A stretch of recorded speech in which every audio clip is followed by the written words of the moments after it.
second time in history of the AP poll, the second, third, and fourth ranked teams all lost on the same day. Washington lost for the first time this season, losing 26-13 to USC. Michigan also knocked from the ranks of the unbeaten when Iowa's Keith Duncan hit a 33-yard field goal as time expired. Clemson was upset by Pitt when Chris Blewett hit the game-winning 48-yard field goal with 6 seconds left. And Alabama was the only team in the top four to survive, blowing out Mississippi 51-3. Now, because of the wild day, there was a major shakeup in the AP poll here, folks. Alabama remains at number 1, followed by Ohio State, Louisville, Michigan, and Clemson in the top 5. So, Stephen A., the question is, does it matter who the other 3 teams are in the college football playoff when it's unveiled tomorrow night, or is it all about your Roll Tide, baby? Well, absolutely, Roll Tide. I mean, it ain't about nothing to me. I said at the beginning of the season that Alabama will run the table, and I meant it. One of my boys, a couple of people. First of all, you got people calling up to my radio show, Sirius XM, Mad Dog Sports Radio, every weekday from 1 to 3 p.m. every day, Channel 82. You got people calling up to my radio show. Got one of my boys. What channel? Channel 82. 82. Mad Dog Sports Radio. What time? 1 to 3 p.m. I can hear Stephen A. Smith 1 to 3 p.m. on Mad Dog Radio, Channel 82 every day? Every day. Just every day. Eastern Standard Time. My boy Champ is another dude that calls up all the time to rave about how somebody's going to knock off Alabama. He ain't been right yet this year, okay? You know, he talked about Tennessee, talked about Texas A&M. He thought, don't shout him out. He doesn't deserve, Champ doesn't deserve to be shouted out because he's been wrong on college football, even though he's usually right about a lot of other things, because I got love for him. But here's the deal. The reality of the situation is clear. It's about Roll Tide, baby. It's them and everybody else. I tried to educate this with Max about this a long, long time ago. Clemson, you know, you lose to Pittsburgh, okay? That's a big-time problem, all right? There's no doubt about that. But my 4 would be Alabama, Clemson, Louisville, because of Louisville and almost beat Clemson, and I want to see Lamar Jackson, and then the winner eventually of the of that season finale between Ohio State and Michigan.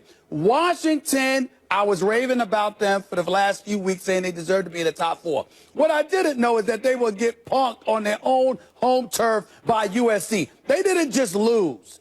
They lost. They got beat up. USC beat them fair and square, handily, no last-minute heroics, histrionics, anything. They took them out. And so when I look at that, I say to myself, USC, Helton, he's got them going in the right direction, give love where it's due. Washington is out of the mix. Texas A&M, you can assume, but they lost so lopsidedly to Alabama. I don't know about that, but I'm thinking about Clemson. I'm thinking about Deshaun Watson, Lamar Jackson, and I'm thinking about the winner of Michigan, Ohio State, because Penn State ain't going in there. I don't give a damn that they beat Ohio State. I'm not putting Penn State in there. Alabama against the field's looking pretty good. You took also the Cubs against the field to give you credit. I always like the field against the best team until the best team is down to playing one other team. When the field becomes one, then the best team should win. We're not there yet. Alabama is the Patriots or the Spurs of college football on steroids, because it's a little easier for the most dominant coach in college, I think, to control the quality of the program. Which is why you should know to agree with me. However, football's still luck dependent, largely, which is why what Saban's doing is so impressive. Let's get to the 14th. Let's get to the 14th. No, I'm saying that will influence the outcome of a football game more than, say, a basketball game. Okay. Let's get to the 14th. Alabama, obviously. Louisville, yes. And then it can't be Michigan, Ohio State, because they play each other at the end of the year, and the 2-loss team ain't getting in. So the winner of Michigan, Ohio State at the end of the year. What I said. So who's the 4th team? Look, Washington loses to a red-hot USC team that's very talented. Fine, that's a bad loss for them. However, as someone who just lived on the West Coast for 5.5 years, I can tell you, because of the late start, the late Saturday game, media titans like Stephen A. Smith don't get to see those games to the extent that they get to see the East Coast games. There's an East Coast bias baked in that has nothing to do with liking the teams that you're nearer more. It's just you see them more. The clocks are such that you don't see the late games as much. So they get slept on. But part of a playoff system is that, like in the old days, the World Series in baseball, the NL and the AL never play each other.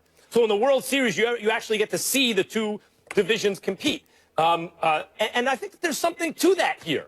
Why not? Just because it's a Pac-12 team, let's have one representative from the West Coast, if they win out, of course. If they win out and they wind up with one loss to a talented, storied program, right, that was coming on at the time, I don't think that loss is bad enough to keep the only representative from the Pac-12 out of a playoff system. Clemson lost Out of the playoff. on a last-second play to Pittsburgh, even though that's a bad loss because Pittsburgh's got 4 losses on the year. Louisville lost in a thriller to Clemson. All right? Washington got beat up by USC. Beat up. And then we look at USC's schedule. Let's look at this for a second, Max. All right, you got annihilated by Alabama to open the season. You beat Utah State. You lost to Stanford, and you lost to Utah. So your three of your first 4 games were against the number 1, the number 7th, and the number 24th ranked team. Ever since then, the only ranked team you played was Colorado, who you squeezed by 21-17.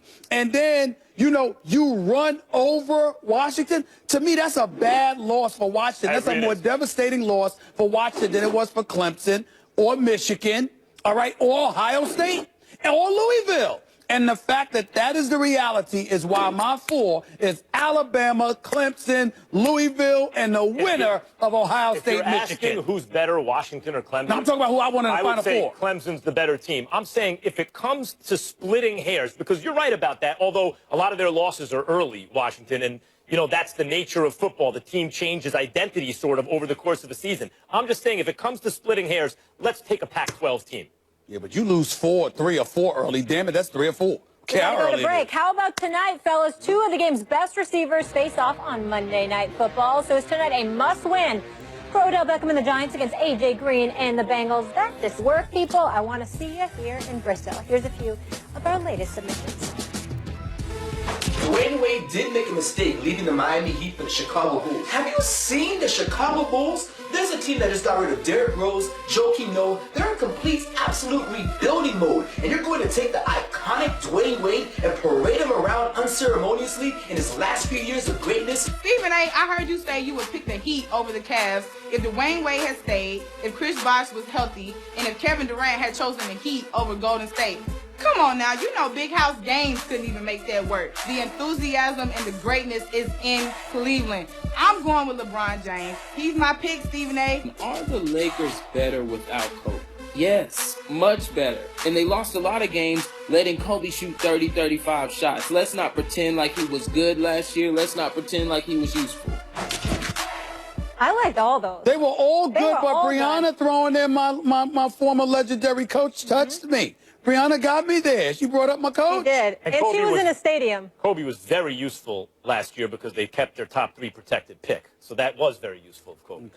Brianna stole it, though. And now you want to talk about Kobe's usual. You want to be nice at this moment, huh? You've been disrespecting him for the last year. Okay. He made that Can we- they kept their pick. Can we talk about Monday Night Football? Let's We go, cool? let's We go, good? let's All go, right. let's The go. Giants taking a 3-game winning streak into Monday Night Football tonight against a struggling Bengals team. With a win, New York will remain 2 games behind the Cowboys. A loss would drop them to 3rd place in the NFC East and 3 games back in the division. Stephen A., must win for those G-men? I kind of think it is. Simply because of everyone in the NFC East winning yesterday. Redskins winning, which I predicted. Eagles winning. And the Cowboys winning, of course, which still makes me sick. But the thing about it is that if you're the Giants, no one in the NFC East has gone anywhere. And it just seems to be the kind of year, which is typical of the NFC East. When you lose at this time of year, it tends to be indicative of what's going to happen to you the rest of the way. Record-wise, no. But I think performance-wise, psychologically, I look at the Giants needing to understand you got to win a game like this because the last thing the Eagles and the Redskins need on the come-up is more momentum. You don't want to provide that to them. They could easily lose this game, and it's not a must-win game. The Bengals are a pretty good NFL team. They're not having a great year, but they're the kind of team that can beat any other team any given Sunday, or in this case Monday. The Giants don't need to win this game because if you look at the way it's shaken out, we thought that the NFC East was so weak that you'd have to win the division to get to the playoffs. As it turns out, it's so strong. Look at their out of division records in the NFC East. They're whooping up on the rest of the NFC. That it's likely that at least one wild card comes from the NFC East. Here's how it is a must-win game. The Giants can still win this division. They need to pick up 1 game on the Cowboys. And then beat them. And then if they beat the Cowboys, they got both games against the Cowboys and a better record. All they got to do, or the same record, all they got to do is pick up 1 game on the Cowboys before week 13, and they can still win the division. So win the division must win, yes. Make the playoffs, no. Here's my biggest problem with what you said. You said the Bengals are a good team. Yeah. They're not a good team. They're okay. Let me finish. They're not a good team. They're a team with good players. There's a difference. They're dysfunctional. They're a roller coaster ride. They're Six Flags, baby. That's what you should call them, Six Flags. The Six Flags Bengals. That's who they are because they're that dysfunction. You can't rely on them. You can't trust them at all. I can trust A.J. Green. I can trust Hill I think ball. they're going to play tough tonight, Hill though. ball. What I mean is they're don't a typical Jeremy Hill will ball. Andy Dalton's balling. They're a typical 8-8-ish NFL team, and so are the Giants, except that they have a two-time MVP. That is the second Super Bowl MVP quarterback and Odell Beckham. That is the second time in this show and about the 20th time since you've been here that you've alluded to mediocrity being good. I'm tired of that. 500 is not good, Max Kellerman. It is not good. It ain't bad either. It's mediocre. That's right. It's mediocre. Average. Most of the league. We don't like average. That is not average. 500 is average. What is wrong with y'all? Average, 500. I'm not saying average is good. Relax. I don't like average either. Excuse me. Most of the league is How? like the Bengals. Few teams are like the Patriots around with and a Seahawks. Tom Ford suit looking all sharp, but then you're going to bring up average and mediocre as being average? You don't know how to dissect the difference between the two? What is happening to you? Seahawks were going to beat What has happened to you? What do you mean, who doesn't know I how don't to know dissect? about that. I don't understand. I told you Russell Wilson without I playing. don't understand you, man. I mean, come on. Giants going to win this. Goodbye, everyone.